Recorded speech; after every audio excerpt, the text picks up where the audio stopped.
दंडवत प्रणाम. तर आज आपण भगवद्गीतेतला 3रा अध्यायातला 6वा श्लोक बघणार आहोत. एखादं काम आपण बाहेरून सोडलं पण मन मात्र सतत त्याच गोष्टीचा विचार करत राहिलं तर खरंच आपण ते काम सोडलं का? आज श्रीकृष्ण आपल्याला या श्लोक मधून खूप सुंदर गोष्ट शिकवणार आहेत. तर चला तर व्हिडिओला सुरुवात करूया. कर्मेंद्रियाणि संयम्य न्यास्ते मनसा स्मरन् इंद्रियार्थान् विमूढात्मा मिथ्याचार स उच्यते.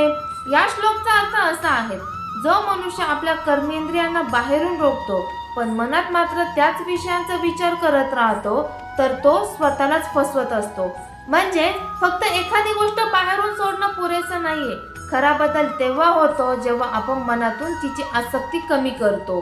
कारण शरीराने दूर राहूनही मन जर त्याच गोष्टीत अडकलेलं असेल तर आपण खरंच मुक्त झालो नाही. आजचं रिअल लाईफ एक्झाम्पल.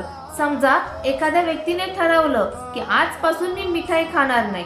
तो मिठाई समोर बसतो, स्वतःला थांबवतो, बाहेरून तो मिठाई खात नाही पण मनात सतत विचार चालू असतात. एखादी खाल्ली तर काय होईल, ती किती छान दिसते. म्हणजे शरीराने मिठाईपासून स्वतःला दूर ठेवलं पण मनात अजूनही तोच विचार चालू आहे.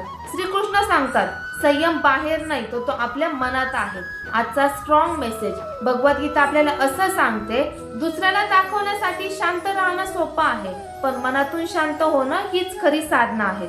बाहेरचं वर्तन बदलण्यापेक्षा मनातले विचार बदला. कारण खरी शांती ही दुसऱ्याला दाखवण्यात नाही तर स्वतःच्या मनावरती विजय मिळवण्यात आहे.